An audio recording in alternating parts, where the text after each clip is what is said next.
Today, I'm joined with Ben, for the Deputy CEO from the Mortgage Advice Bureau. Ben, thank you so much for joining me today and Thank to you for having me. discuss all things transaction times with regards to mortgages.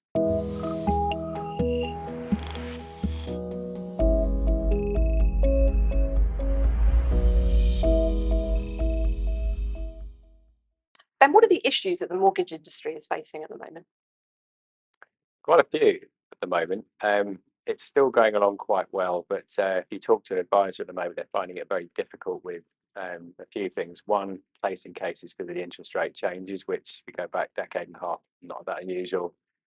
Currently, very unusual, and people are coping with that in new ways, and that's been quite stressful, I think, for consumers and advisors in the industry as a whole this year. I think the biggest and most painful point at the moment is pipelines aren't paying out quickly. So if you look at anyone particularly involved in the purchase market, but also as a knock-on effect to refinance as well, it's taking close on a month longer to bank business this year versus last year. So from a cash flow perspective, certainly for smaller businesses, that can be very problematic. So it's after some tough years and a bit of a good bit in between, it's pretty tough at the moment. How long would you say the time frame is? I know when we've previously spoken, sort of the backlog is. What's the gap difference between now and a couple of years ago? So people take different measures, from application through to completion, from sold subject to contract to completion. The way I look at it is relative to 2021, and certainly we've got very good visibility on it taking almost exactly 1 month longer this Wow. year. So when you put into context of any big group that's doesn't matter how big it is, it's still a month out of its sort of P&L for the year. If I'm trying to run a small business and it's taking a bit longer in 2021 and in 2020, and certainly compared to 2019, 2022 is nearly a month longer, and that's painful. So these are the challenges. In theory, it ought to slow down. Sorry, as the front end market slows down in terms of transactions and purchase market, it ought to be. You start to see a speeding up of the pipeline, but we're not seeing that at the moment. Although that's turning real time, I would imagine at the moment. It'll get better. Absolutely. So then, apart from interest rate increases and the complete lack of supply that agents are facing at the moment, what other factors do you feel from the mortgage side of things have affected the slowdown of the property market? I think the toughest things we've seen, I mean, if I go back over the last 2 to 3 years, you've got 2019, I'd sum up the market with a lot of people sat on their hands, and pre-election, pre-Brexit, pre-new PM is quite an uncertain period. People refer to that now as a normal year. In 2019, that did not feel like a normal year to me at all, but there you go, they're calling it normal now. That shows you what 2020 was like, which is the COVID year, almost the lost year, really, wasn't it? So you've gone from sort of speedy recovery going into COVID, a sudden drop off with the market shutting, a ridiculous speed of improvement the other side, which pent up demand was released, exacerbated by stamp duty. Really good sort of 12 to 18 months. And now, through that period, you've got, the Russia-Ukraine crisis, and now you've got the affordability squeeze. So I can't put that in a graph, but I've seen the graphs. If I could draw it now, I'd show you it, but it's quite peaky trophy and very difficult to plan around. And I think that in itself gives advisors challenges because it's sort of a mini boom and bust and hard to plan staffing levels, admin levels, and obviously, it's just a much more complicated time to operate in, and it feels like it's been quite extreme the last 3 years to me. Yeah, absolutely. I think the whole industry's been a bit on a roller coaster over the last few Yeah, years. yeah. You normally get sort of one crisis every decade. We've probably had about 3 in 3 years, I think. It's probably another one on its way. Absolutely. So if you could do one thing to magically help the system that we have at the moment in the UK, what would that be? If you mean transaction time and pipelines, probably for me, I think with a bit of a background in conveyancing and current involvement in it to a degree as well, I think if I look at how things have gone in the conveyancing world in the last 2 decades, many have been very downtrodden in terms of pricing. Constant movement is a bearing downwards on pricing, and largely driven by procurement processes with big banks and big lenders.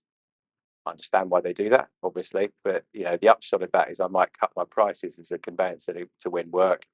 By definition, I'm not reinvesting in my business, and I think technology has got a huge amount in terms of potential answers to a more efficient conveyancing process. So I'd like to see conveyancers have the ability to confidently invest in their businesses, hold staffing levels, invest in technology. That's one thing.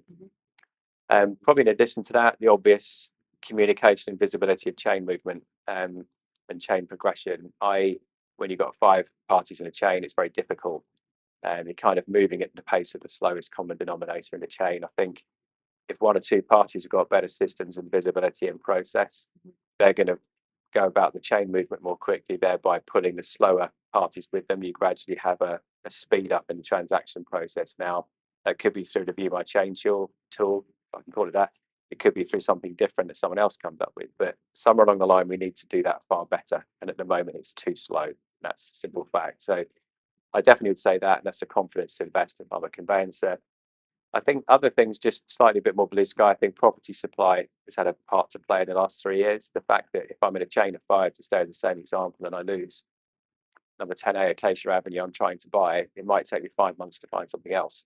Well, the other 4 parties in the chain stick with that. Sometimes the chain falls apart and they just take longer to complete. So there's lots of things around property supply, and I won't answer that now because that wasn't your question. But if you start me on that, there's some probably good answers there as well. So it's interesting with the mortgage advisors, because you kind of, having been an agent for so long, you sort of are so sort of fed up chasing the other estate agents in the chain and also the solicitors, that actually, wrongly or rightly, sort of almost forget that there's actually a mortgage advisor involved. Things slow down, the chain doesn't go ahead, the mortgage advisor loses out as well, and they are a big key milestone. They are. The transaction. They really are. And yeah, even you can't get a mortgage, nothing falls down unless you can replace with a buyer who's a cash buyer who's mortgageable. And the difficulty if I'm an advisor is I can often go 3 months working on a case, it falls out, I don't get paid. Yeah. I know typically same for the conveyancer, same for the estate agent, arguably as well. But it is in that sense a risky business. Everyone's aligned in trying to get something through to completion, which makes you wonder why sometimes it takes so long. But there are good ideas knocking around and some good tech. And I'm sure the government's got one eye on the market and how efficient it is or is not at the moment as well. I remember as well, like mortgage offers running out. So if the chain collapsed, and then we were almost in a bit of a race to kind of get it through before the mortgage offer ran out as well. And I remember having Definitely mortgage extensions, and I guess now that's even harder to get an extension on a mortgage offer with the extra. It's very difficult, especially in an upward rate cycle, upward interest rate cycle, and also you bring into that sort of the complexities around mortgage underwriting at the moment. As I speak, we just got a new prime minister. Not certain what she's going to do. We think we know. It's been badly kept secret, has it not? But bills keep rising in the foreseeable, certainly short to medium term. How do you underwrite that as a lender? And that can only mean a tightening in the underwriting, which means it's harder to place cases. So some of those challenges are going to get tougher before they get better, I think. Yeah, absolutely. So how would you describe the frustrations that your mortgage advisors on the ground face on a day-to-day basis at the moment? I think I describe mortgage advisors generally as being incredibly resilient. My reference to what's happened in the last 3 years, I try and put myself through that position of potentially, let's say, being advisor. I was once many years ago, but my God, in many senses, it was easier back then than it is now. And I think the fact that so many are still in the industry and so few have fallen away shows you just how resilient they are when you look at the last 3 years. And then you go back to the global financial crisis in 27, 8, 9, and 10, let's say. They've shown a brilliant sort of flexibility to keep going, and a resilience, a word I use again. So notwithstanding that, I think if I'm an advisor at the moment, I want to know that chains are going to start to speed up and pay out, because I've done great work for the last 6 months. I've got loads in my pipeline. Surely it's going to pay out and complete sometime soon. And I think people will see that through the second half of this year, and particularly the back end of the year and into early next year. But aside from that, I think what we're kind of wanting at the moment is a steady, predictable market. It doesn't necessarily help when things jack up quickly, although it's quite nice when it happens for some people, and you certainly don't want to see it plummet. And if you look at housing transactions levels at the moment, I'd be happy if they held where they are. But I have to say they're still beneath the long-term average, and people do forget that. So if I'm an advisor, I've got a lot of reasons to be positive. That market is not booming, even though a lot of people say it is. It's beneath that long-term average. So if I stay in this industry, I will do well, because there's loads of refinancing. There's lots of people potentially who will move home because they feel okay at the moment. Unfortunately, many don't, but we only need 1.2 to 1.4 million people to move every year, and you've got a very fluid market. So, and you could get that consistency line rather than a yeah. And everyone said no return to boom and bust, I think was the line, and we haven't had that. To be fair, it's been much more predictable and way better than it was, a couple of decades ago. But certainly it's difficult to plan your business and invest in your business when you've got sort of crisis after crisis. But maybe we're out the other side of that fairly soon. Fingers crossed. Let's hope so. So the mortgage is a key milestone in a house purchase, or remortgage, or any part of the chain. how could the mortgage application process be speeded up, and how could that happen? Well, I think it starts with, yes, but if I'm an advisor and I see you as a customer, if you like, for the right customer, you'd probably be inclined to do a lot of what I call the pre-work prior to seeing me. So I don't know, say you're referred to me by a friend, because maybe I've done a good job for your friend, let's imagine. I then send you out a bunch of information which I want you to complete, some documents I want you to pull together, which you can upload. We're starting to see that now as part of the process. By the time you come and appoint with me for the first time, you've done a lot of that work yourself. So with good businesses and good models, of course there are some, you're able to do that now, and that's cut a chunk of time out of the process. You know, with things like identity verification, a lot of that's way slicker and better than it was. Some of the regulatory documentation is now automated, not for all businesses, for some. These are improvements we have seen, and there will be many more. So that's really where we are now in terms of maybe what a lender could do. I have a lot of sympathy with why it's difficult now to simplify a process if I'm a lender. Back to the volatility point. If we're in a fairly benign and flat and steady market, with no unemployment risk and rate cycle fairly steady, I might want to do a huge amount of my work desktop. So very much data-driven process, automation. Right now, what I'm thinking is I'd quite like to go out and see some properties because I'm not sure what they're worth in a few years' time, and I need to be a bit more cautious. And that obviously is a bit of delay in the process. So it's easy for me to say I want the whole thing digitized and simplified because I understand why it's not. But I also think there's improvements that can be made on our side, the intermediary side. And I can very definitely see there's far more efficiency that can be put in place in terms of the lender process. And we're also seeing a bit of that as well, to be fair. But if I judge it over the last 2 decades, neither have changed enough. No, I mean, there's so much sort of due diligence that a broker, a mortgage advisor has to do. Yep. There's a lot, you know, even when I remortgaged a couple of years ago, the amount of work, Yeah. paperwork that went in was still quite fascinating in comparison to It is. 20 years ago. I'll be brutally honest, it's painful. You know, I've been through as a consumer in the last 3 years, and yeah, about 3 years ago, and I'll be brutal, it was shocking. Now that motivated me in a sense in what we're doing, you know, at MAB, and you know what we're investing our time in terms of technology and process, because it was a really awful experience. So I won't talk about that. You wouldn't thank me for that, but it's, you know, it's a real eye opener, I thought. Yeah, So I can see the challenges people are going through, and at a consumer level, it's thank God you only do it once every 5 years or whatever it is. And do your sort of advisors, do they get frustrated with almost being out of the loop when it comes to sort of knowing what's going on up and down a chain with a house purchase? You know, they're waiting obviously for the solicitors to sign off the mortgage offer. They do Yeah. it for theirs, but they don't have any idea what's going on Yeah. in the rest of the chain. Very much. Yeah, completely. And you know, this is why, you know, at a personal and at a business level, we've been so interested in the one or two platforms, if you like, that are looking at providing solutions to the market. Because in the absence of what I call major government intervention, you know, look at the attempt to bring home information packs in that we were discussing earlier. I can definitely understand why they wanted to do that. I also understand why it didn't quite get off the ground, and that's history. Now it's done.